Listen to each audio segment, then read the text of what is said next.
Okay, welcome to the Erskin Music Show. This is the spring edition. Come on, I've even got my little Easter egg shirt on here today. Now, this is from Black Gum Baptist Church. If you guys are out there today, Pastor Tim Hare, hope all is going well in your ministry and have loved and enjoyed the time there. Love the fact that you guys had a pink camp shirt, so now I can rock that. You see what's going on here at the Erskin Music Show, representing the people who are out there who are representing the Lord.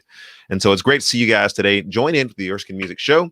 We got a special guest that's going to be coming in and doing the devotion in just a moment. But before we begin this morning, as you can see, there have been a little adjustments to the prop and to the set here today. Erskin Music is in full gear today, but we got Big Head over here looking over the corner.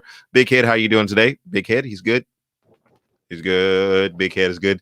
So Big Head is good here today, but we have Ruby and Scooby in the background looking over our shoulder and saying hello to everybody that's out there with little Love Moves merchandise all up in your face. But there are some other things on the set today. Where's Waldo? Can you find it? Can you see what's going on here on the set? There happens to be not dolphins, but bears who are in this room, and that would be the Baylor Bears. They are there in the background, got their somewhat semi-official basketball shorts. And to my friends at Texas Tech who have been talking to me about it, yes, I've got your basketball shorts as well. If you would have won, I would have put those things up there. I'd be rocking the Texas Tech. I'd be rocking the Baylor. I actually have some Texas shorts. So, I mean, equal opportunity out there. You send me some shorts and I will wear your shorts and play basketball. Boudreaux! Boudreaux! That's what I'm talking about, my man. It's great to see your name pop up on the screen there. So we are continuing along in the epic saga that we call life here with talents on loan from God. Got that phrase from Rush Limbaugh. Yeah. Anyway, so there's a whole long story about that, but we won't get into that today. I'm just excited that you guys are here. We've got a special guest that's going to be coming and doing the devotion. So before we jump into the Baylor or any of the topics that's going on in Georgia or any of the other things that are going on in this world, hey, time out. This is the Erskin Music Show. So we're definitely going to have a show full of surprises, but we're going to have a show that's going to be centered on giving glory and honor to the Lord. And so I want to welcome to the show my friend, special guest, and traveler from the state of Wisconsin. It is Brendan Brooks, another Christian music artist.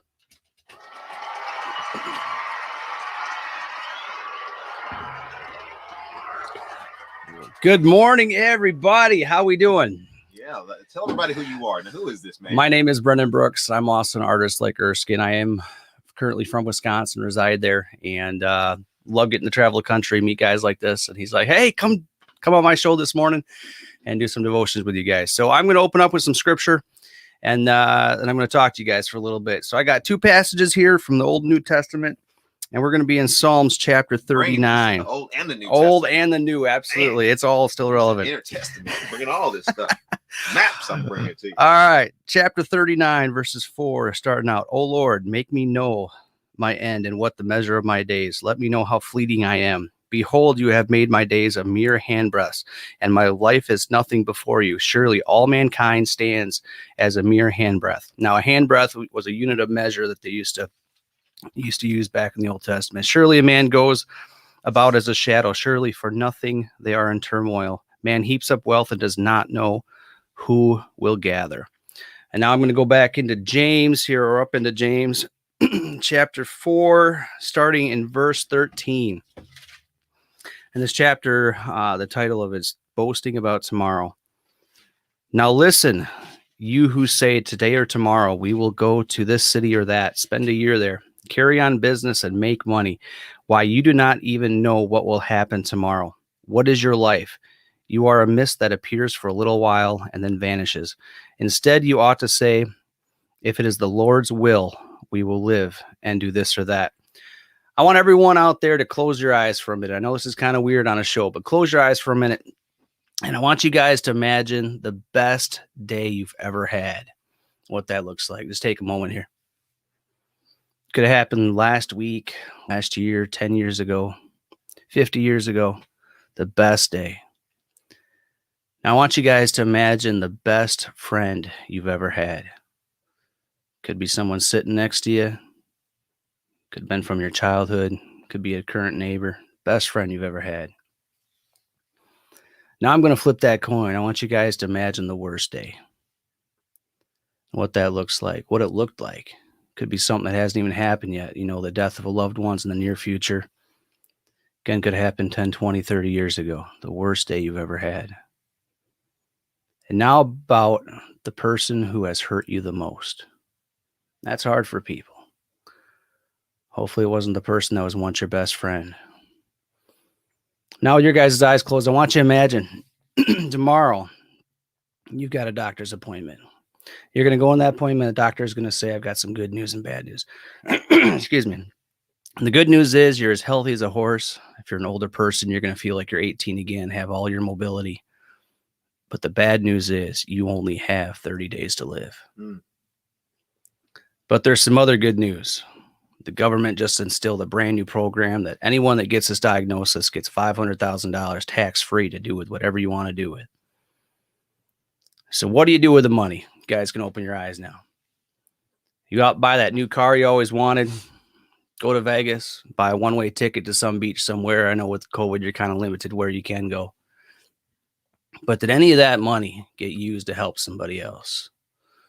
You know, in this country, we're kind of raised as if we get jackpot, all we can think of is me, me, me, me, me. What can we buy for me?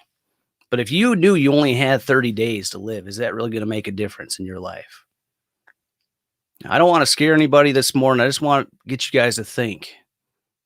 Every single person in this program probably knows somebody in the last year that only had 30 days and didn't know it. I mean, you watch the news every single day. There's shootings, there's car accidents. People's hearts just stop. They just stop beating. But we live as if we have tomorrow, as if we have next week, we have next year. So I challenge you guys today, live every day as if you only had 30 days. If you would do that, and if you just say you lived as if you had 30 days to live, how would that change your relationships with your family, with your friends, with your neighbors? People live across the fence that you've lived there 10 years and you've never even talked to. You know, think about that. It would change someone's life. If every person in this country lived as if they'd have 30 days, man, there would be a revival all over the place. But we don't. We live carefree. So I challenge you guys this morning.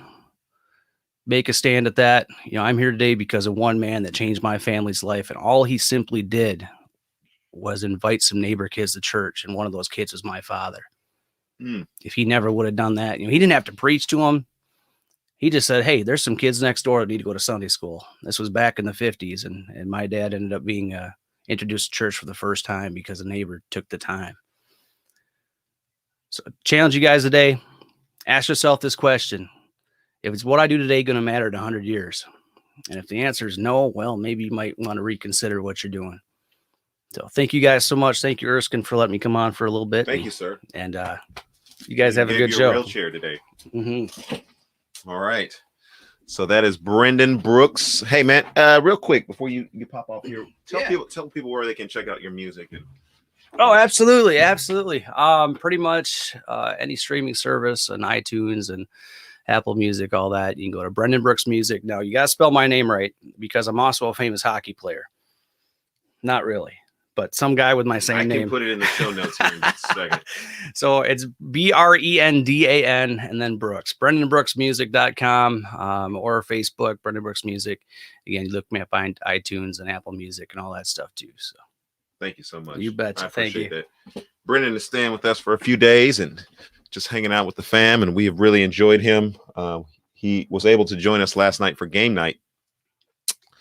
Well, we hate to treat our guests so poorly, but I don't know that he fared that well in phase 10. And we usually don't, you know, you can come and visit us and we won't beat you as bad as we beat him. But there was something about, you know, the Yankee coming down here and teaching us how to play some games. And my kids didn't really know what you meant by that, but they all beat you. So, you know, it's okay. It's all right. Brendan Brooks. Let's get that up in the show notes here. Let's do this. Here, type that in here so everybody sees that and has that. Yeah. So All right. Again, thank you, Brendan, for your contribution to the show today. Friend of the show. That work? Brendan Brooks Music. Yep, that's great. Fantastic. I'll put that on there. All right. Let that scroll across there just in case you guys are looking for him and looking for his music. You'll definitely want to hear more of that. He's in Nashville because he's trying to make some moves, meeting with producers. He's meeting with managers. You got it going on. We're going to be at a conference this weekend, and we're looking forward to that, CSMI, and that's going to be a fantastic experience. And so let's move on. Maybe he should try his hand at chess. Oh, Michael, he's on fire today. Okay, he got a couple of wins. My kids look to you, Michael, as the source of their encouragement because Daddy got beat by this man named Michael, the legendary. It's okay. You're legendary in the house. You beat Daddy at games, and that's what they like to hear. All right, so we're going to move on here. No dolphins are harmed in the show, and nobody is mistreating animals or anyone else for that matter. We try to keep it in that regard. And so I want to talk a little bit about the Baylor Bears because I've had a long history with Baylor. Baylor is about 30 minutes from where I grew up. Waco is a place that I traveled to multiple times a year because we played Waco High School, Waco University. And so I'm very familiar with Waco. In fact, my high school basketball coach went to coach at Baylor, and several of the players that I played high school basketball with went and also played at Baylor, and sort of legendary players at Baylor. Okay. It is true. A prophet is without honor in their hometown. And sometimes when you're so close to something, it just seems like it's just trivial. Like everything else was better everywhere else. The grass was greener always on the other side. And I remember leaving Temple and saying, this is the worst town I think that I could ever be in. About 70, 78, 75 to 80,000 people there. And this town is just really, a weird town. I'm going to go to college and I'm going to see how the grass is greener on the other side. Take nothing away from Johnson City. Now, when I go back to Temple, I'm like, this is an amazing city. Raise your kids here. You can do incredible things. They've got fancy restaurants, mall, So it's always a matter of perspective. And you guys know automatically when you're young or when you're old. As you get older, you begin to appreciate things more. So I never really appreciated Baylor like I should have appreciated Baylor. Can I say that on this show?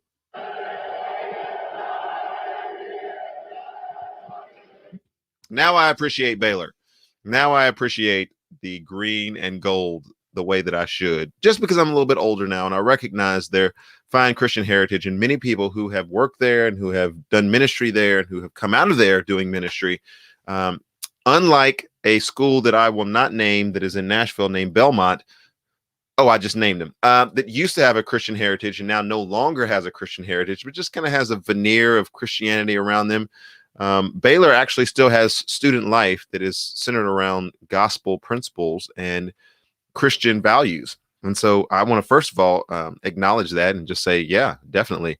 When lawsuits are coming down against Christian universities because they continue to remain Christian and somehow that discriminates against the LGBTQRST LMNOP community, then I just want to simply say Belmont is not going to be the people in the lawsuit because they could give a rip about their spiritual heritage. Somebody from Belmont that's here in Nashville, can you come and disprove me?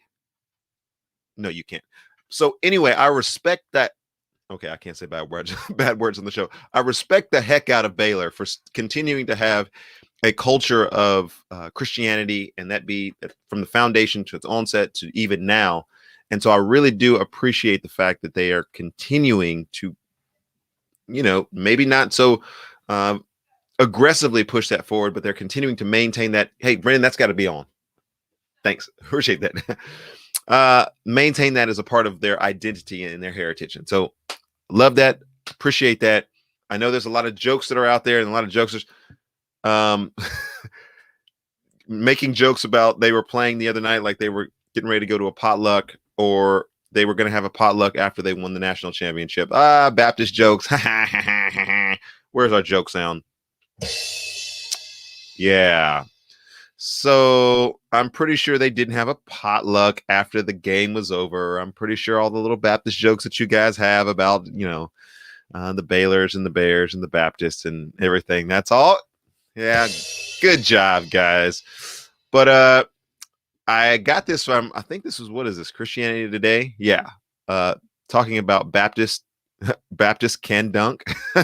Christians can dunk. And if you watch that game on Monday night, you saw them dunk all over the heads of Gonzaga.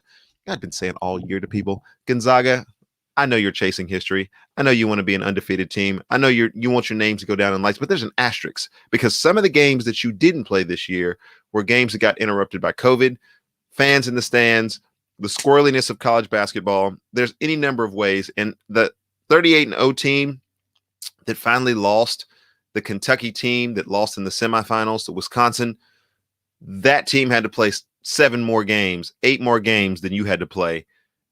And so I was not really respecting Gonzaga like that. They were good. Take nothing away. They'll be back again next year. They have a fantastic coach. They seem to have their program on the up and up. They play with intensity. They play with poise.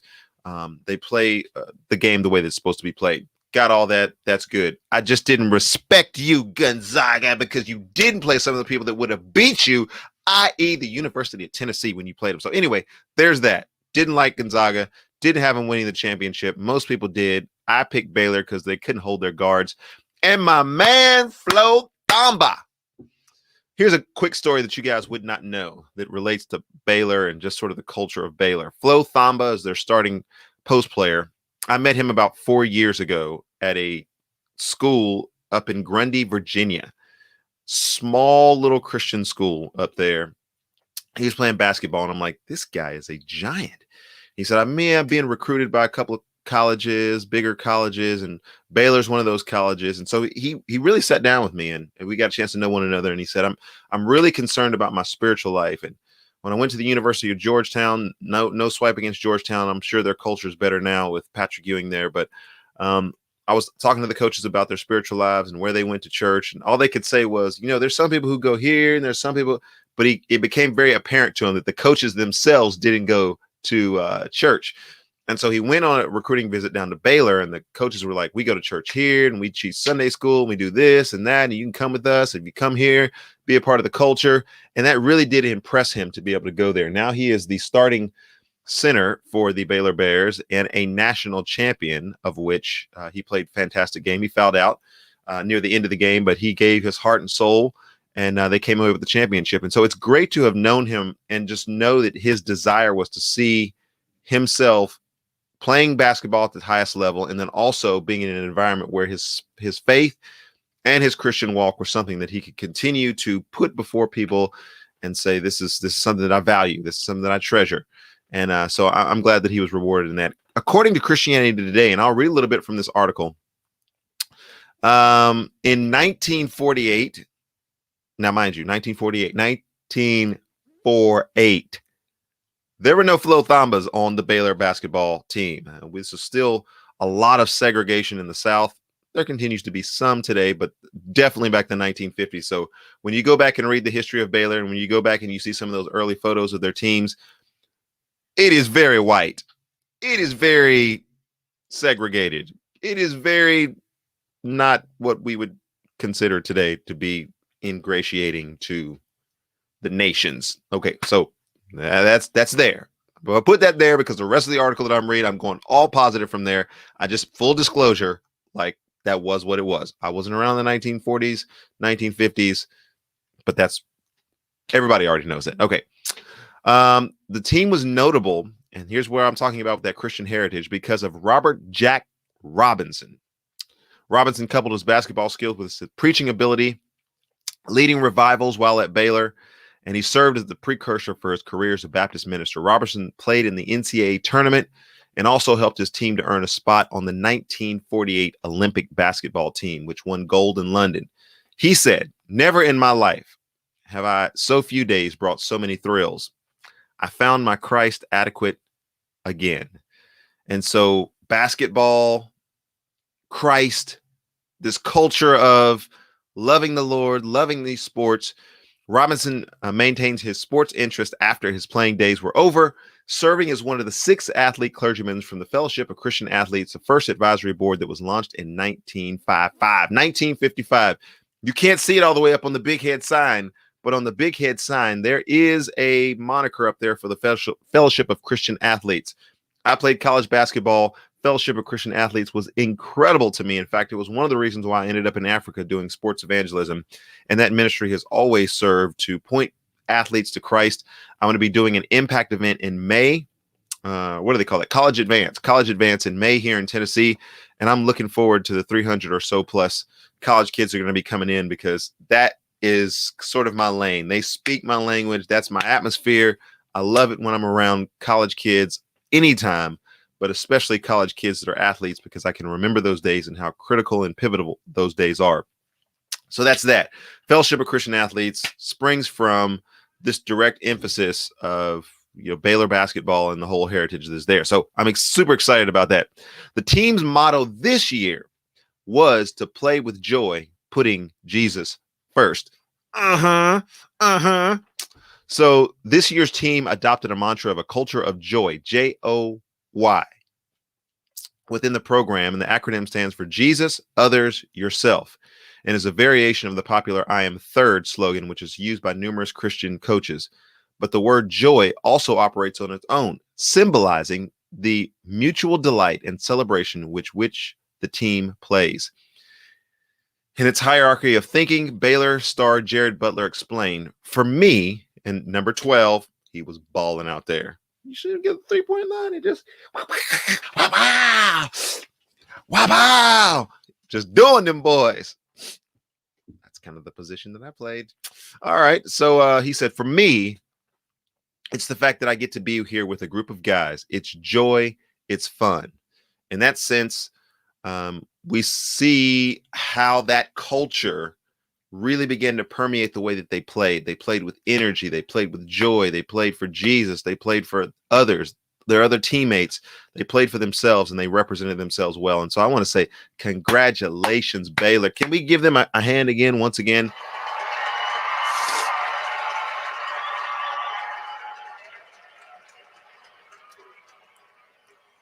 Thank you. So, the culture of joy there in Baylor. So those of you who don't really like sports, I got a lot of music friends who are out there just like, we don't really watch sports. That's not really a music thing. Got it. That's fine. We're going to move on to some other things. Maybe you'll tune in at this point. I don't know. Maybe you've already tuned off. Maybe you'll come back when I start talking about these things. Just take one more minute.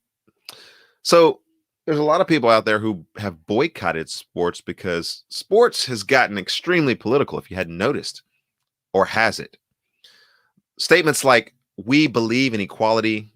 We believe that there should be equitable treatment. I don't even know how we want to say that. We believe in justice. We believe that some of these things that have happened in our country, we need to be a better generation than the one that was before, and we need to refine our practices and refine our principles.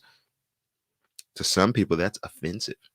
To some people who have money, that kind of first world situation means we're not going to watch the games anymore. We're not watching the NFL anymore because those players took a knee. We're not watching the NBA anymore because those players took a knee. We're not watching college sports because it has equality on the court. And we're against those kind of things. And so let me just be the first person to say, man, you do whatever you feel like you need to do. Keep that energy. If you're a hater, if you're a racist, even if you don't like black people, even if you would never watch this show because there's too much blackness on this show, like, you do what you need to do. Like, we're all going to stand before God, and the evaluation of our hearts is going to be as such. But here's the thing. Boycotting sports, and especially boycotting basketball, you can like whatever you like. Hockey. I don't even really like soccer. You guys heard me on Saturday going off on men's soccer. We can't even qualify for the Olympics. Why? Because we suck. And I'm sorry to use that term because I know there's children that watch this, but you can strike that from your conversation. I know that like soccer moms and like that whole energy is out there. Little Johnny, you don't want him to get hurt. But American soccer is boring to me because we don't have our best athletes playing soccer. It just comes down to it. Our best athletes, they play basketball, they play football.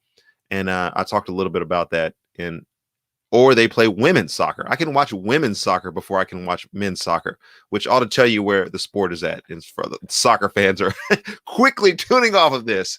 But I say all that to simply say this. When we come back to the issue of basketball and sports, we check out the idea that Naismith, the guy who created basketball, and listen to what it says. This is also in Christianity Today. This is in the show notes if you want to go and see the entire article. Naismith's original vision for basketball, and here's what it is.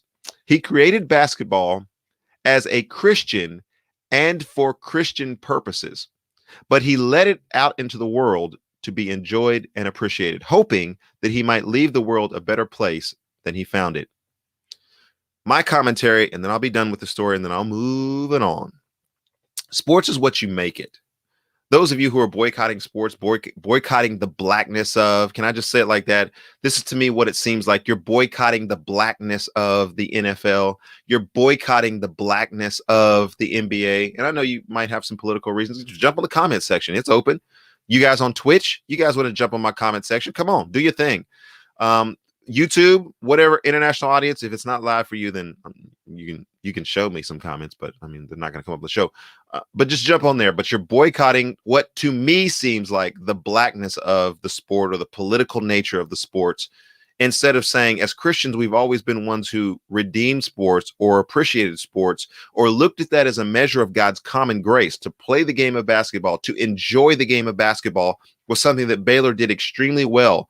But if Baylor had not been a Christian university and they had played with joy, I don't think that would have taken away the dignity of the game, nor do I think any of the political messages, when the game is played right, takes away from the integrity of the game that I played, loved, and has given so much to my career. In fact, my music career owes a large debt to the ability that I had to play basketball and to play it in an area in Johnson City, East Tennessee State University, with many friends who have brought me in for concerts, Fellowship of Christian Athletes, context and communications with folks all around the world and all across the nation as a result of the Fellowship of Christian Athletes. And so I just want to say, as a Christian, sports is going to be what we make it. You can be upset about some of the political messages that are out there, or you could take it as an opportunity to redeem.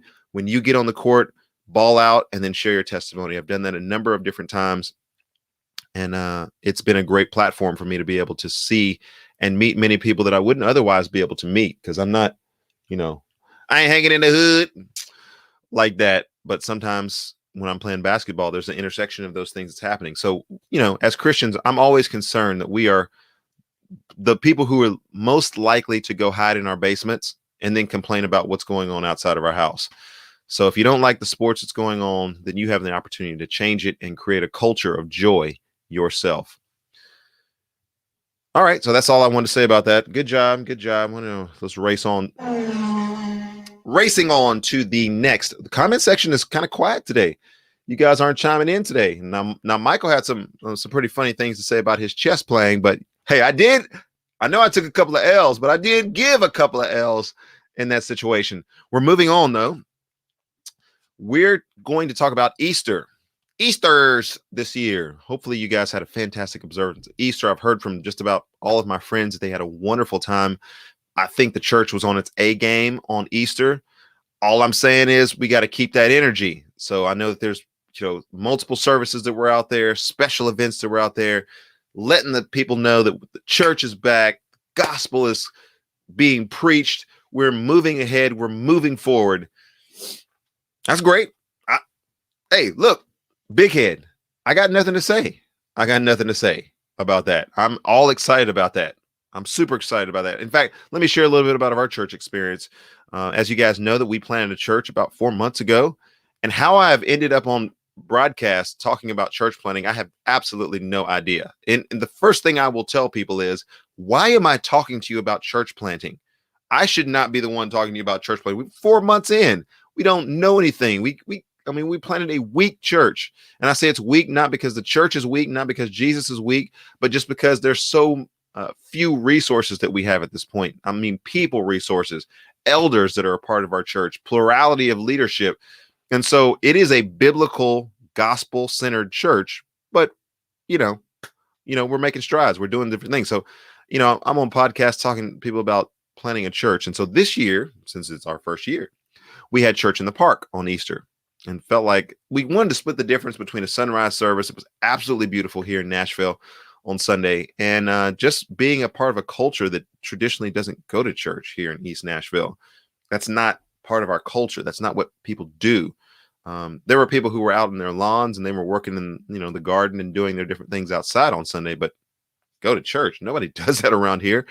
And I would say this is the first Sunday that I really began to realize that we are in a culture, even here in the South, because the part of town that we live in, there are no Donald Trump signs. This is Joe Biden country over here. This is indicative of what 80 to 90 million Americans voted for. This is the kind of culture that we live in a very progressive atmosphere, one in which some of the traditional norms and expectations, even in the South, that on a Sunday morning, people would go to a church, or on a Sunday morning, Easter, people would dress up and they would do a ceremonial thing that makes it appear as though they're part of a culture that sometimes really they're not. People don't play those games over in East Nashville. That's why people ask me all the time, do you live in Franklin? And I got nothing against Franklin. I got nothing against Dave Ramsey and all the wonderful people who live in Franklin, Cool Springs, Brentwood. You guys keep that energy down there. But I live in East Nashville. I live in a place where, to me, it's gritty, it's real, it's raw. There's people who live with an authenticity that I actually kind of find attractive, an authenticity that I think in many ways outstrips what Christians observe and are demonstrated in their lives. And so when I see things like I saw on Sunday, which is essentially people just out, man, they're doing their thing, man. It's Sunday. It's nice weather. We're out because of nice weather. We're not out because we were trying to go to church. That's the last thing on people's mind. Then having that church in the park experience that we had was one that I think opened up a few people's eyes that were there in the park, who would kind of listen to us sing and sideways. They'd be looking at us sideways like, who are these people? What are they doing? This is a cult. Like, what? And so, I had some conversations with people about a house church, and they were like, what is a house church? Like, I've never even heard that that's such a thing. And so, so that was Sunday for us. We went out to eat afterward, public venue, and, we were kind of dressed up a little bit, for the occasion. But that's not where we live. That's not what people do. And so that was alarming to me to see that. But having come from the South and coming from a very religious culture, it's very different there. And I know in a lot of places churches were packed, and the people who went to those places actually had some very large and encouraging attendance. I pray and hope that continues this week. But I think this is maybe more of a litmus test of where we're at as a culture. People who are not playing the Christian game, people who are not playing the traditional, let's show ourselves to believe in something that we don't actually believe. And I find that refreshing. To some people that might be disconcerting, but maybe it's not. So in a recent Gallup poll, and the reason why I bring that up is a recent Gallup poll showed that there are less than 50% of people who identify themselves as believers. In March 31st, 2021, Jeff Brumley reports I think this is a christianmedia.com. It's also on your show notes. U.S. church membership was at 73%, according to a Gallup poll in 1937. Keep in mind world events that are going on 1930s, 1940s, World War II, that era that's coming out of the Great Depression. There's a boom. Industry is beginning to take place there. And so there's a lot of the rise of denominations in America, as well as the rise of industry. And so there's a lot of different things that are on the uptick during that time. I think we built a lot of churches, Sunday school, and the like. 70% of people in that generation claim to have an affiliation with primarily church. Now, they're including mosques and synagogues and that sort of thing, but we're talking primarily church. All right, so that for 6 decades, you see a decline that's beginning to take place. Lots of non-denominations. Okay, well, what are we talking about here? Last year, that number was declined from 50% in 2018 to 47% last year. The research organization said, Gallup poll, in a survey released on March 29th, congregational membership was at 70% as recently as 1999. And so we held somewhere around 70% from the 1930s all the way until about 2000. And then we have a precipitous decline that is taking place in our culture related to church attendance, church affiliation. And they asked the members on this study, and so disclosure here, lots of non-denominational members don't have membership. They don't care about it. And many of the percentage of Americans who identify themselves as non-denominational has tripled since 1996. And so if you're looking at this as a denominational study, a lot of the denominations are decline, and a lot of people who answer the question of denominations, well, I'm not in a particular denomination, and so that registers as a kind of a decline in denominations. But so that might be a lurking variable, as well as the fact that we had a pandemic that was last year, and so there was church attendance and everything was off last year to begin with. A lot of factors that were involved in that, and so that study is what it is. My question to you, comment section, whether you be on Facebook Live, YouTube Live, or the Twitch audience, my question to you is, how do we view these statistics of the decline of church attendance, the decline of seemingly churches here in America? Is that something that, well, we can explain it because of this? If that is the case, how would you explain it? Why are we in such decline? Is it because people are not playing the traditional game anymore and saying, hey, I go to church, and so look at me, I'm a part of such and such, or we kind of moved out of the age of, this fraternalism kind of thing that was going on here in America. You're part of the Masons. Okay, you join that group, so you also join a church, and you do churchy type things because that's part of the group that you're in. Are we past that now here in America? Are we at a different place here in America where people don't care about those kind of things? Is the rise, like this report was talking about, of millennials, and the fact that a lot of the people who went to church, who were in that generation of people who went to church a lot, they're now declining in their abilities to go to church, or they have died, and the millennials who are not primarily church goers is beginning to increase. And so that may be the answer. What do you guys think? Give me some answers. Show me some stuff here. Show me that you guys are listening out there. I know there's some five eyeballs that are out there and a couple people who are liking this, but let me see what you guys think is the reason why many people don't go to church anymore. Now, I know churches were packed on Sunday, and I have my own theories about that. I think that some of those statistics from their onset were a little bit misleading. Let me get Erskin music up here, just in case you guys want to check me out. I think some of that was a little bit misleading. To start with, I don't know that we always got the numbers right. I don't know that we necessarily could get the numbers right, or that we always got the numbers right when we were reporting, this is how many Christians we have in America. This is how many Christians go to church. That's always been a tricky thing for me because, like the song says, everybody talking about heaven ain't going there. All right, so there's that's there. Comment section is blowing up at this point. Boudreaux,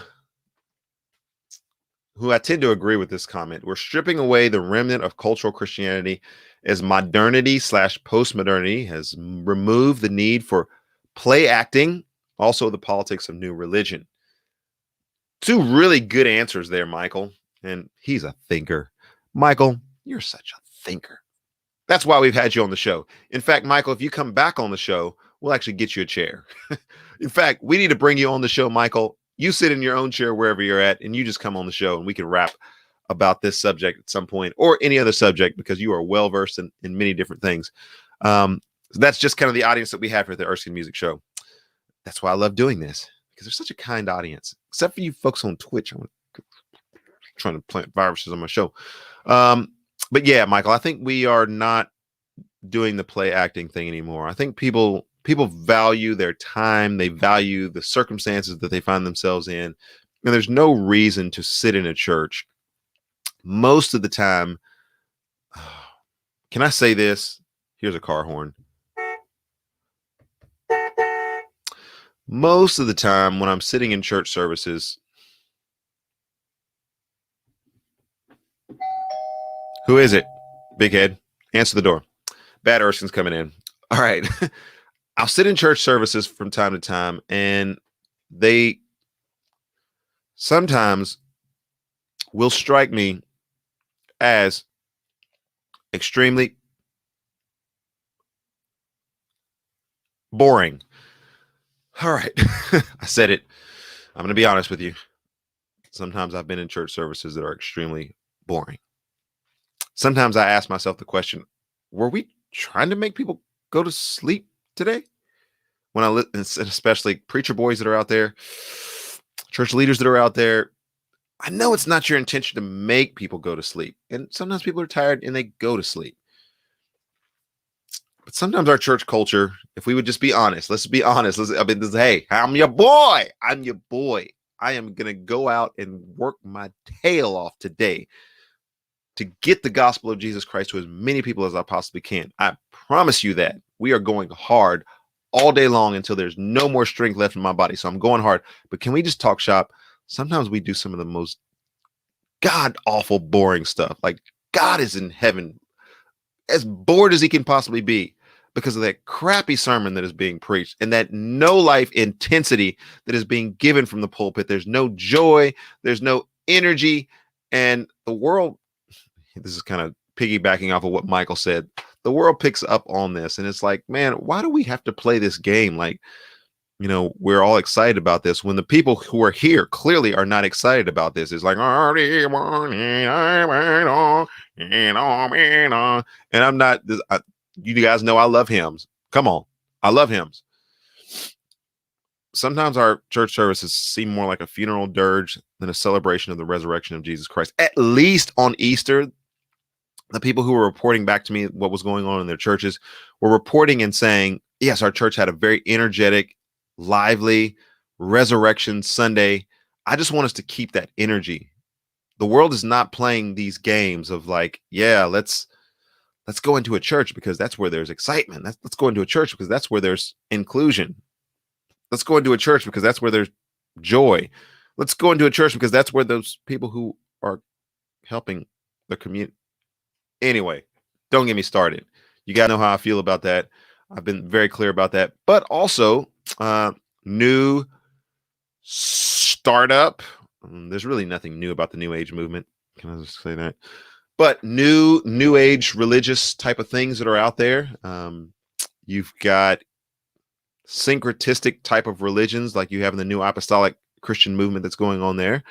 And the rise of, you know, what is this thing called? Alyssa Childers is all over this kind of progressive Christianity kind of thing that's going on.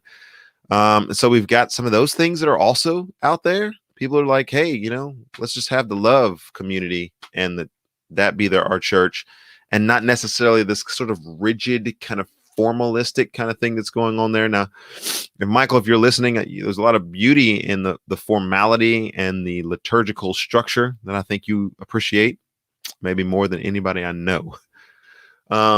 However, there's people who would push against that because it's just too formal. We kind of live in an informal society. Heresy.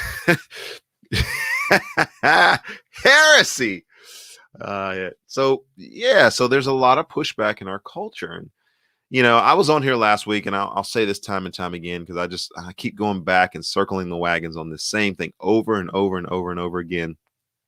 But as Christians, we're upset about a lot of the social movements that are taking place in our society. We're concerned about the political as well as religious movements that are taking place in our society. But really, it is a byproduct of the blessing of God upon this nation that we have so much blessing that has been given to us and privilege that has been given to us. So we have books, we have universities, the Chicago liberal school of theology that comes out with this critical race theory, and a lot of the proponents of that. We have whole schools that can be dedicated to this because we're not at the level of subsistence living.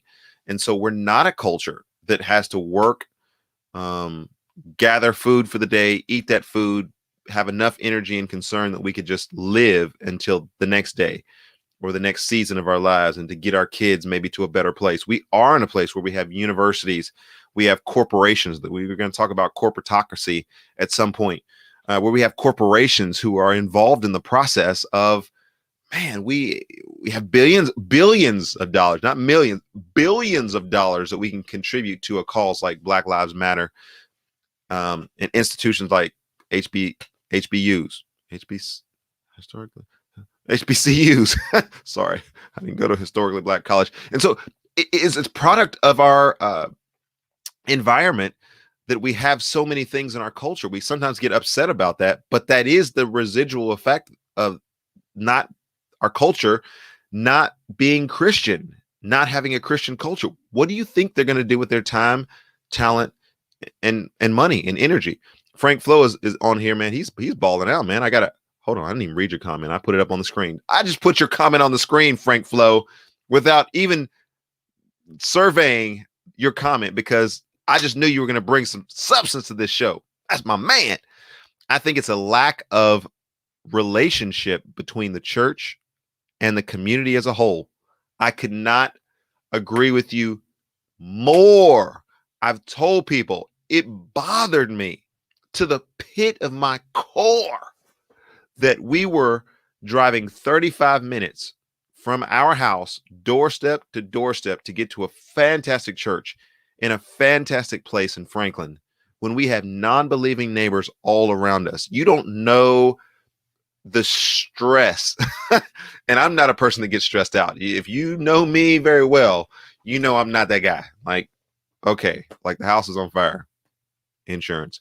Car just crashed.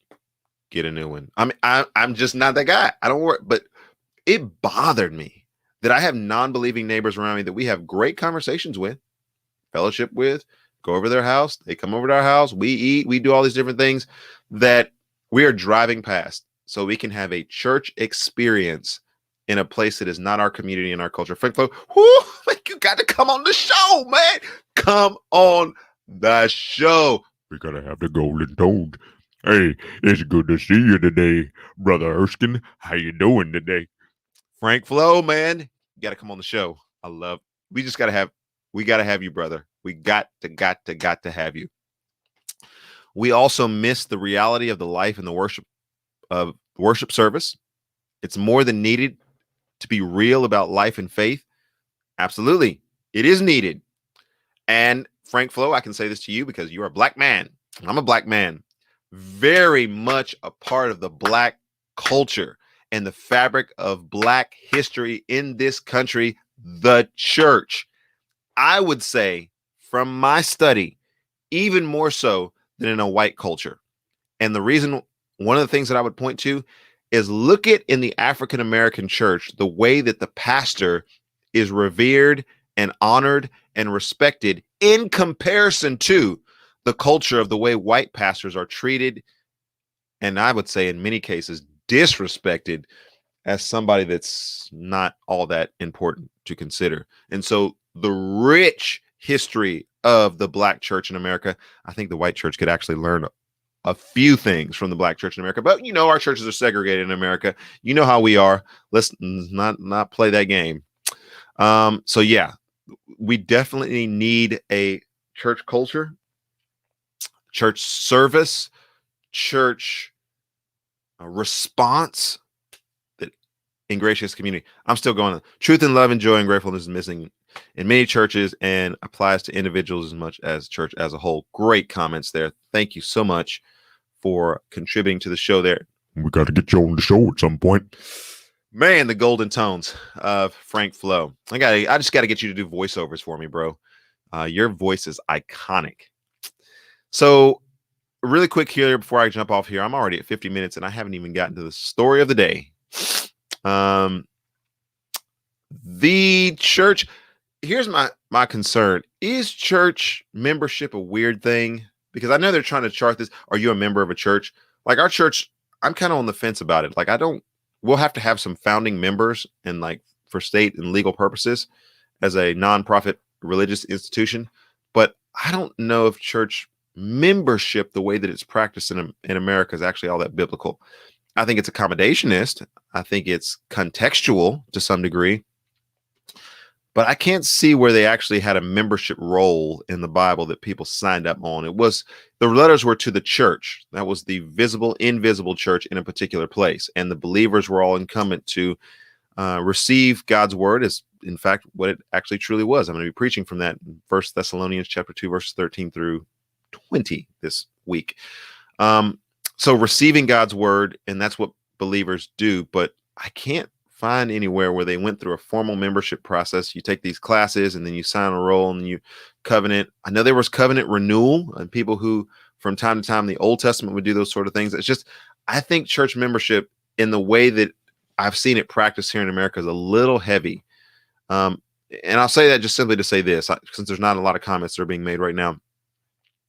Most of the time in the traditional form that I grew up teaching, believing, instructing people in, we have church membership so that we can figure out who are the people that we're supposed to be ministering to. Okay, that's a little bit cleaner than just having a sloppy membership roll and everybody is on it from all time. Even people who don't go here, even people who are dead are still in church membership roll. Like, I get that. Clean up our roles a little bit. We actually have regenerate members who are part of the body of Christ. I totally get that, Mark Dever. I'm with you, my man. But we also have this scenario that takes place where we have people who, they're part of the church membership roll roster, so to speak.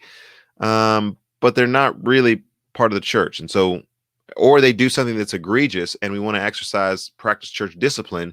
We know who those people are who say, we are members of this church and you are our spiritual authority and we will listen to your authority, so that if they don't listen to our authority, and I know that there's a biblical process in play here and it's restorative, eventually the church discipline of the ban or removing them from the roster of the church, the role of the church, or the membership of the church can be a formal justice issue within the context of the life of the church. I get all of that. I've taught all of that. I've taught all that. But I'm questioning now, what does that actually mean if you don't create a community? Like Frank Flo and others have said, if there's no community that's involved in the context of your church, you just have disconnected people who, when you say you're no longer a member of our church, we've disciplined you, we've prayed for you, we've done all these different restorative things, you're no longer a member of our church. We weren't members of your church anyway. we didn't come to anything that you did. You weren't a spiritual authority in our lives. You weren't connected with us in any way, shape, form, or fashion. And so they'd already removed themselves from the membership role. It's just now we've got to do something in a formal sense to let people know that now they're out. And I've just seen that practice really clumsily in the church. And I don't know if the church really has a good answer to that, because, I've heard many professors say, we're coming into this section in ecclesiology and systematic theology, and it's a study of the church. And when we come to church discipline, don't worry about it because you're not going to do it anyway. I felt the wound and the sting of that, but here's what I think is better. I think that you have a community that is so closely knit together that they know one another, they regard one another, they're involved in each other's lives so much the point where if somebody is not, it is very apparent. It is a better way to restore someone if you actually have a relationship with them. And it's a more effective way. God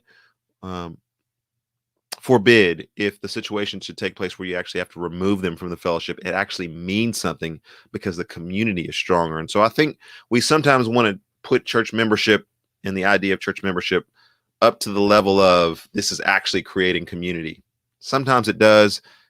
I think in the generation that we're in now and going forward, it will not. All right, catechisms from Michael played a part and parcel of the church life in the ancient days. Passing on those doctrines and beliefs were critical to biblical faith, in addition to getting to know the character of those claiming to be Christians, both vital pieces. That's good. We did the catechism with our kids growing up. We need to continue to do this because they have early catechisms, kind of question and answer.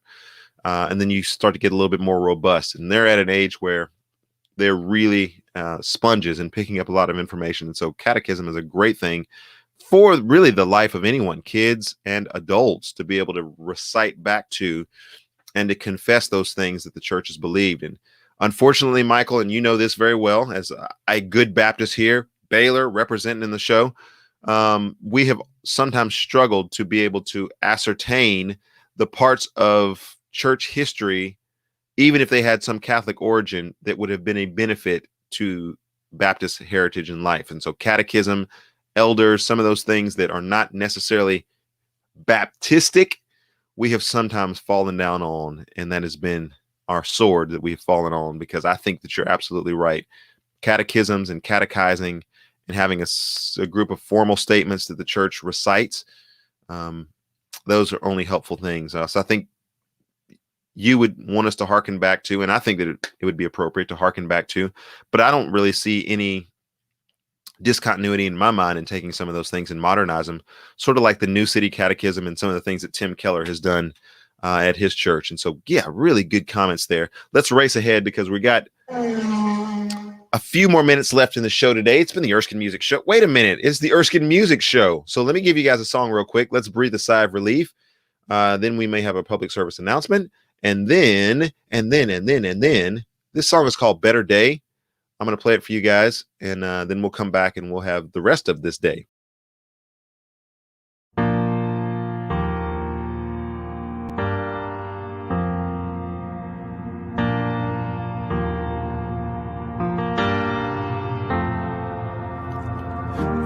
Looking at the photographs in an album left behind, thinking of the wonder years and all the dreams I resigned.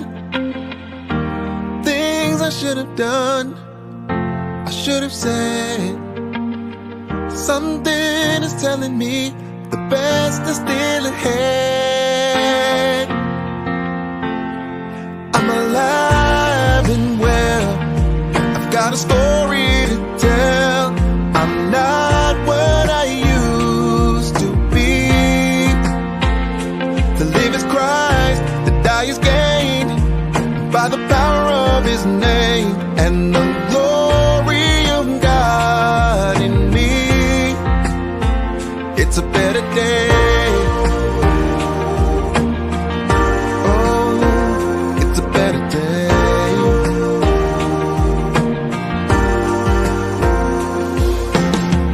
Running in a field of dreams and possibilities, given to the promises of a world yet unseen.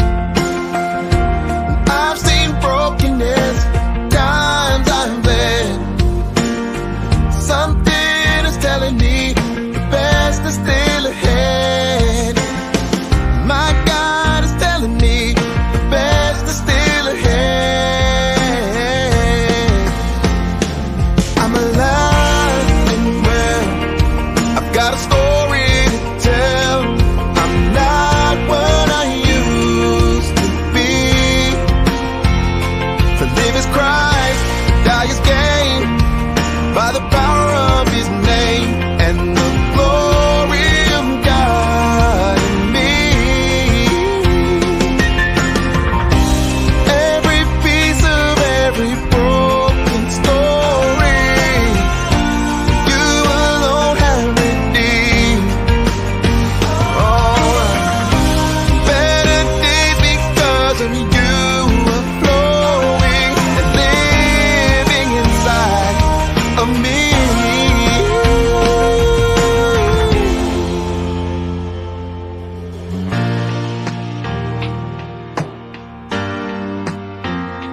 I'm not what I used to be. Live is Christ, die is gain, by the power of his name and the glory of God in me. Yeah, I'm alive and well, I've got a story to tell. I'm not what I used to be. To live is Christ, die is gain, by the power of his name and the glory of God in me. With the glory of God in me, it's a better day. Oh yeah, it's a better day. Oh yeah, it's a better day. Oh yeah, it's a better day. Oh yeah.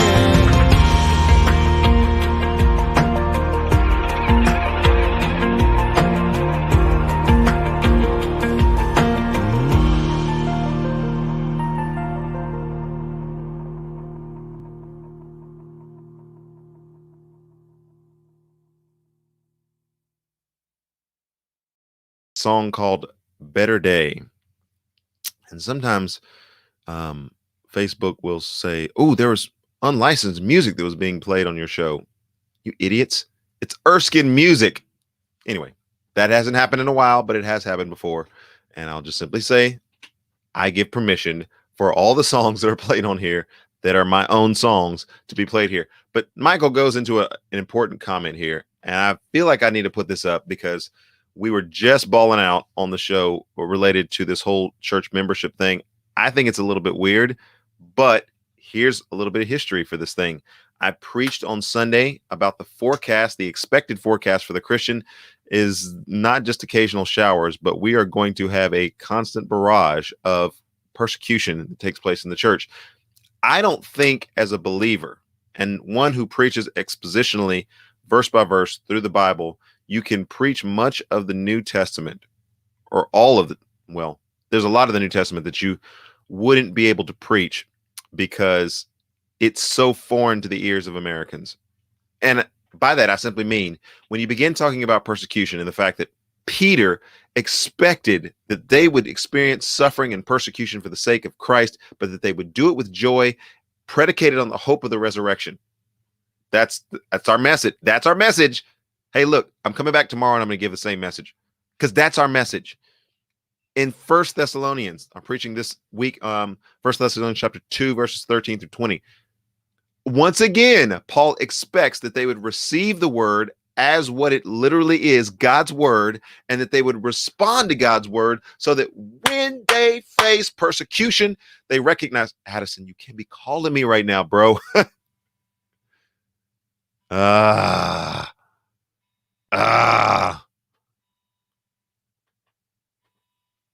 right.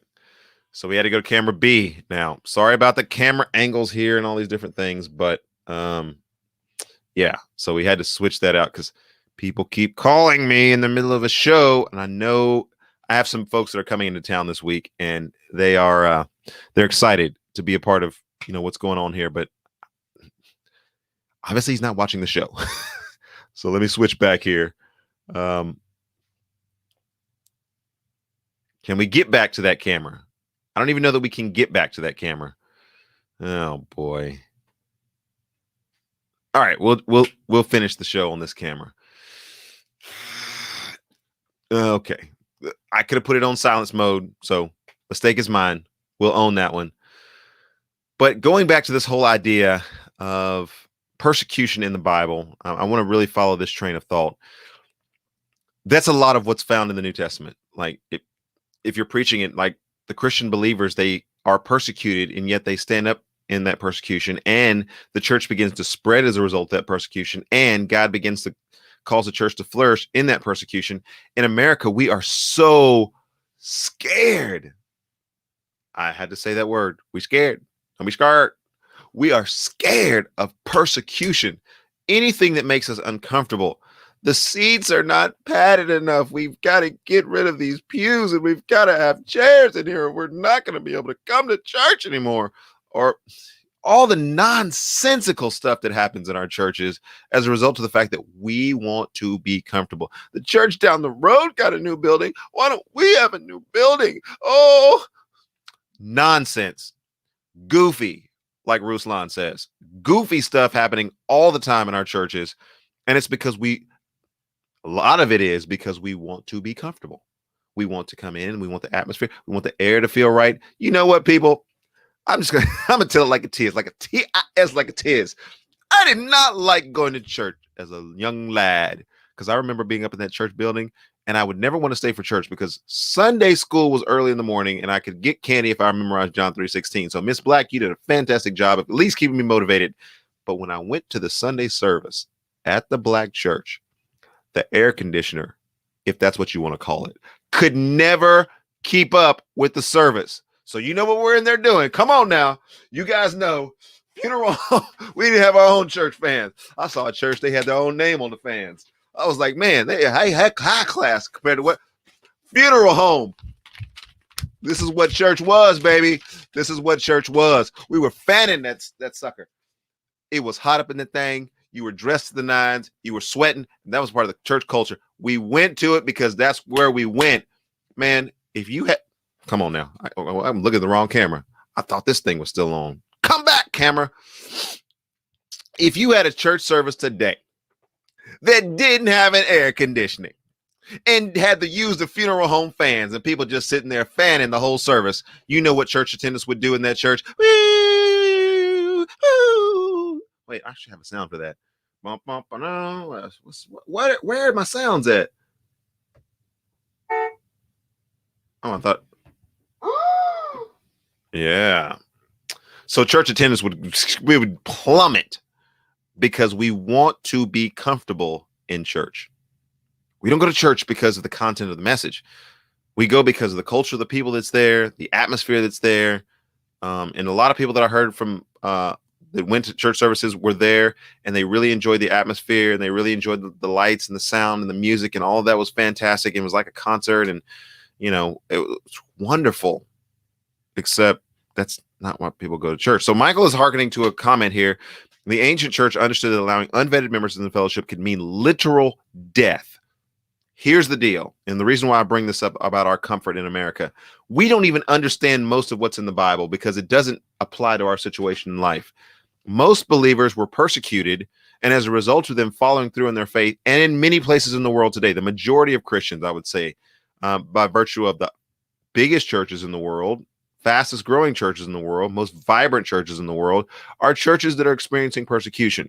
And so their church, quote unquote, membership was actually, and Nick Ripken talks about this in his book when he's talking about pastors in China, was persecution.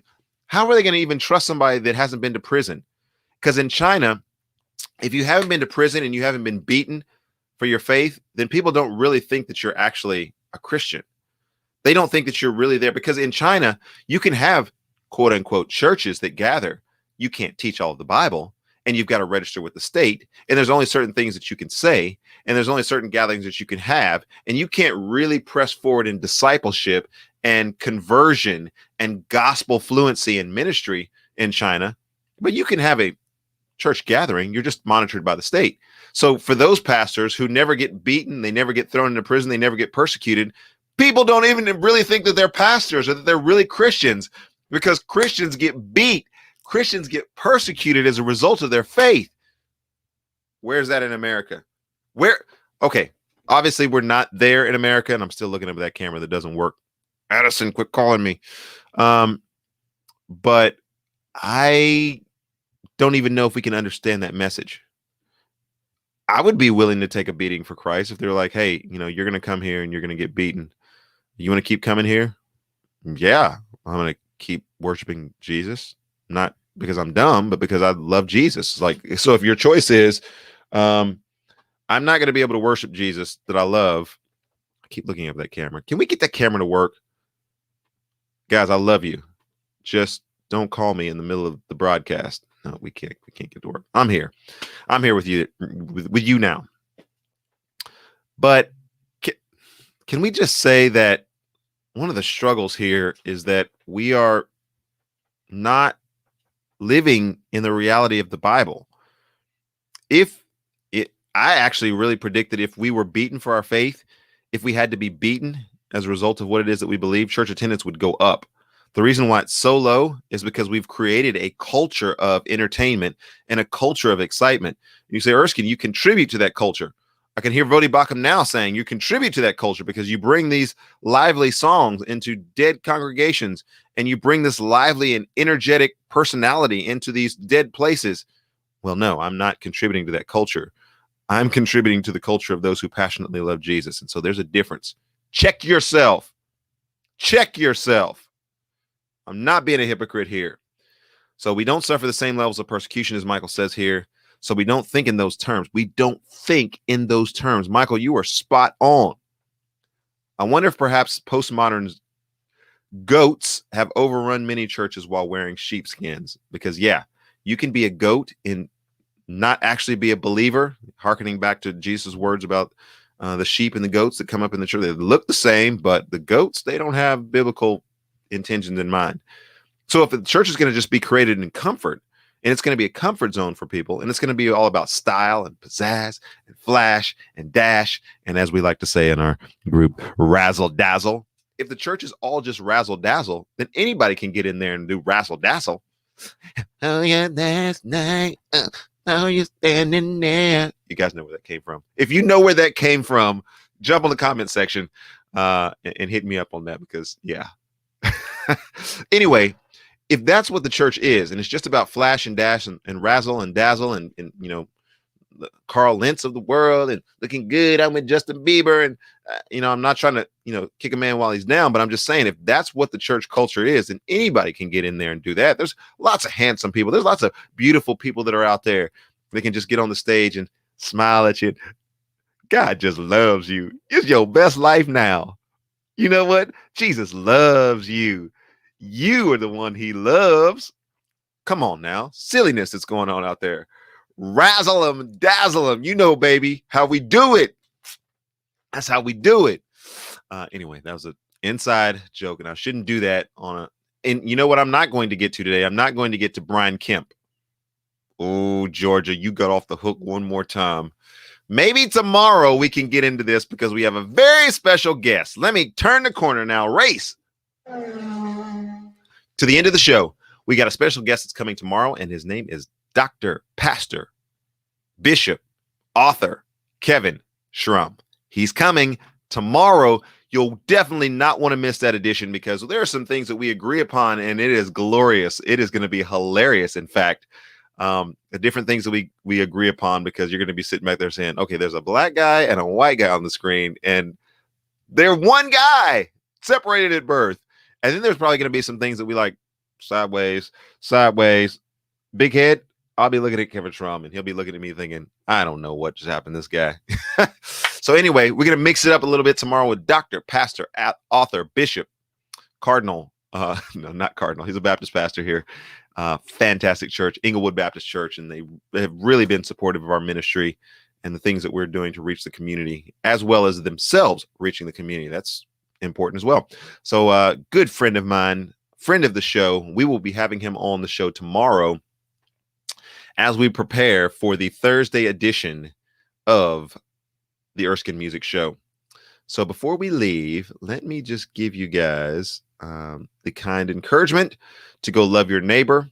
We had a yard sale on Saturday, and we met many of our neighbors. And so we're going to be reaching out to them in the coming days and just saying, we want to follow up, just check and see if there's anything. We gave away free bread. Just trying to serve our community and love our community the best of our ability. We are weird. We're owning that. We're weird. We're weird. We're going to be outside of our house singing. We're going to be playing games. We're going to be doing things. We're preaching the gospel message. We're inviting people into our homes. We're weird. We worship Jesus, and we think small. So continue to think small out there. What small things can you do? Songwriters, don't just be a songwriter. Be an influencer. And that's the thing. That's the reason why I continue to do the Erskin Music Show. You guys hear the Erskin music. I mean, it's balling. I mean, it's up there. It's, K-Love is down here. Erskin music is up here.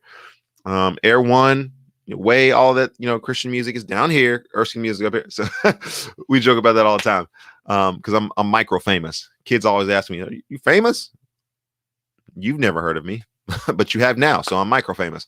But anyway, a lot of jokes in that regard. But here's simply to say, let's continue to think small. If you're an artist that's out there, that's an independent artist, that was Addison that was calling me, independent artist, and also a friend of the show, Brendan Brooks, who was on the show earlier, independent artist. Continue to be an influencer where God has placed you, and you'll be surprised at what that influence and how that energy and how that creativity can manifest itself into a large blessing for many different people. And so keep that energy out there. Continue to do what you're doing. Love the Lord your God with all your heart, soul, mind, and strength, and cheer for the Baylor Bears. Celebrate this victory. Baylor, you've been on the bottom for a long time. This has been the Erskin Music Show, the Wednesday edition. God bless.